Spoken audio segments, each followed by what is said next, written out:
और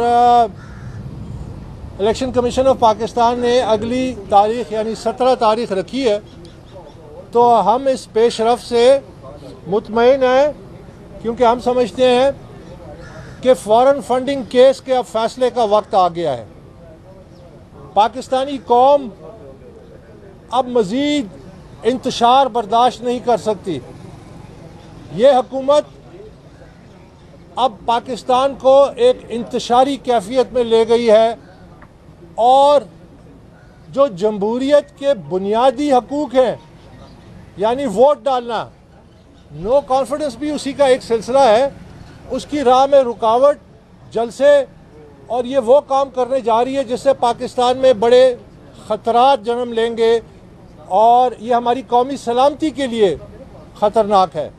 और अगर आपको याद हो, मैं फ़ॉरेन फंडिंग केस में पहले दिन से ये कह रहा हूँ कि एक सियासी जमात जो कि हुक्मरान जमात भी हो और जिसकी इतने बड़े पैमाने पे गैर कानूनी फंडिंग हो, जिसमें फ़ॉरेन कंपनियों ने फंडिंग की हो, 7.2 मिलियन डॉलर की गैर मुल्की गैर कानूनी फंडिंग हुई हो और गैर मुल्की शहरियों ने फंडिंग की हो, बशमूल है भारतीय शहरी। आज ये मुझ पे इल्ज़ाम लगाते हैं कि मैं किसी के ईमा पे ये केस कर रहा हूँ।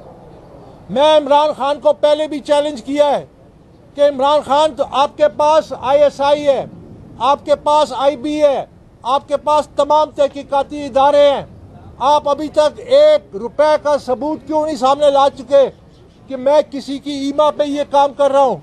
पर मैं आपसे ये सवाल पूछता हूँ कि आप हुक्मरान हैं, हुक्मरान जमात के सरबराह हैं, आप भारतीय शहरियों से आपने फंडिंग क्यों वसूल की? ये वो डॉक्यूमेंट्स हैं जो स्टेट बैंक के रिकॉर्ड में हैं। आपने ऑफशोर कंपनियां जो केमन आइलैंड में रजिस्टर्ड हैं, 2.1 मिलियन डॉलर आपने उस कंपनी से क्यों वसूल किया? किस मकसद के लिए वसूल किया? क्या ये लोग जो आपको पैसा दे रहे थे, इनकी नीयत क्या थी? कोई किसी को मुफ्त पैसा नहीं देता, कोई किसी को मिलियंस ऑफ डॉलर्स नहीं देता। आज जो पाकिस्तान तहरीक इंसाफ ने गैर मुल्की पाकिस्तानियों को बुलाया और आपके सामने पेश किया, गैर मुल्की पाकिस्तानी जो है उनका हक बनता है कि वो किसी सियासी जमात को फंड करें, लेकिन मैं उनसे पूछता हूँ कि उनका पैसा कहाँ है, उसकी निशानदेही कहाँ है, वो पैसा कौन उड़ा गया? वो पैसा इलेक्शन कमीशन के रिकॉर्ड में क्यों नहीं है जो पाकिस्तानियों का है? तो इन पाकिस्तानियों से मैं पूछता हूँ कि आप ज़रूर किसी सियासी जमात की हिमायत करें और जितनी फंडिंग करना चाहे करें, लेकिन इसका रिकॉर्ड इलेक्शन कमीशन में नहीं मिलता।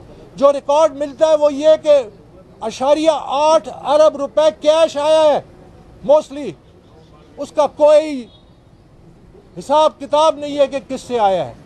7.3 मिलियन डॉलर आए हैं, ऑफशोर कंपनियों से पैसा आया है। और मैं कहता हूँ इमरान खान को, मैंने पहले भी इसको चैलेंज किया था, मैं आपको चैलेंज करता हूँ कि आज भी मेरे साथ लाइव टीवी डिबेट करो। जो मैं इल्ज़ामात लगा रहा हूँ, मैं स्टेट बैंक का रिकॉर्ड आपके सामने पेश करूँगा। आप अपने आप को सादिक और अमीन कहते हैं।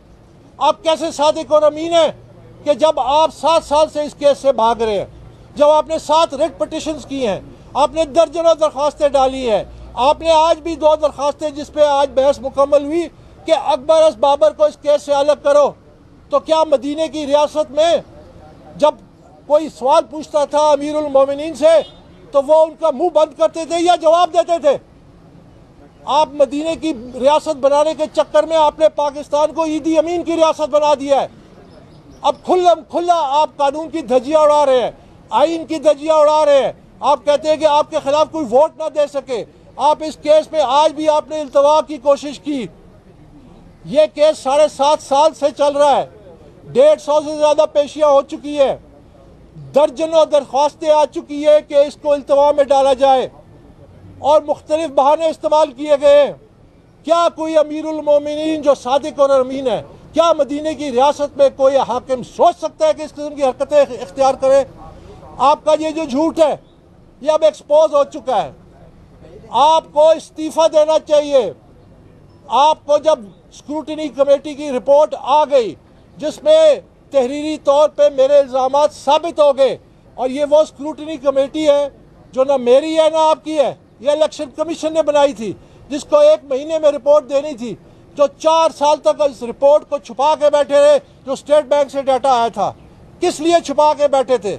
ये केस का फैसला 2018 में आ सकता था, क्योंकि स्टेट बैंक का रिकॉर्ड तो आ चुका था। तो ये किस बुनियाद पे इसको छुपाया गया?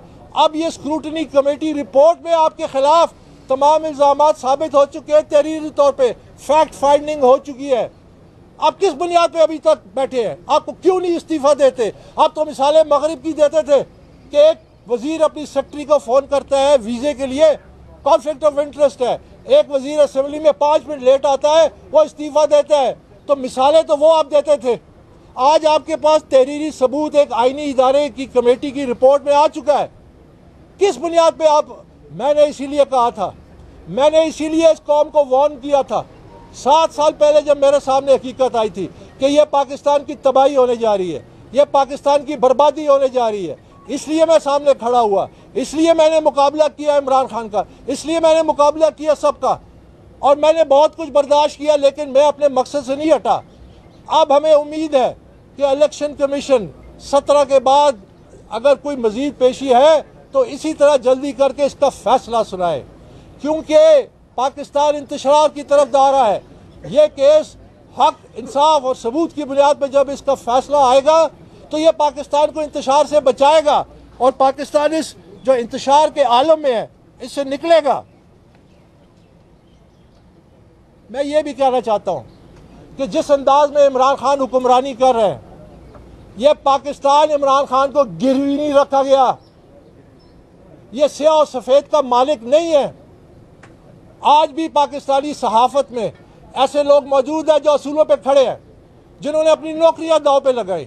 आज भी हमारी अदलिया में ऐसे जज मौजूद हैं जो भी हो जाए वो असूल पे फैसला देते हैं।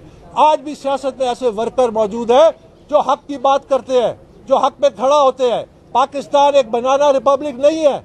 आप जो मर्जी कोशिश कर लें, पाकिस्तान में सच और जो फैक्ट्स है और जो ट्रूथ है वो आएगा सामने, और आप इसको जो मर्जी कोशिश कर लें। और ये जो अब आप इंतशार की सियासत कर रहे हैं कि जिस दिन वोट डालना है उस दिन आप जलसे कर रहे हैं और लोगों को जलसों से गुजारने में मजबूर कर रहे हैं, ये तो हमने हिटलर के ज़माने में सुना था। आज के दौर में हमने आज तक ऐसा नहीं सुना। ये नहीं होगा और ऐसा होने भी हम नहीं देंगे।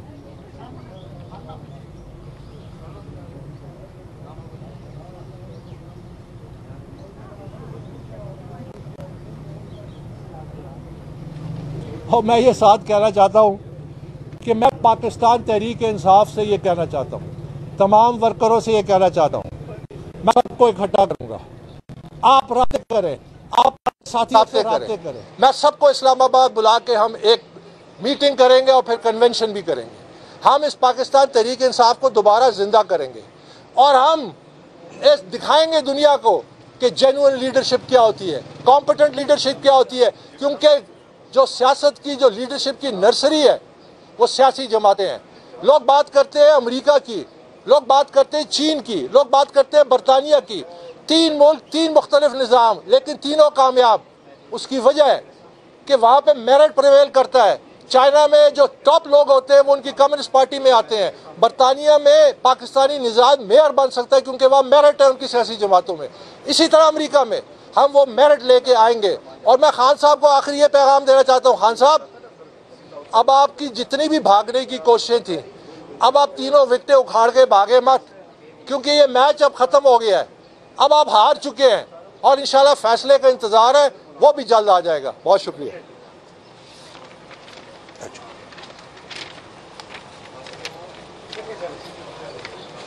जो ताज़ा तरीन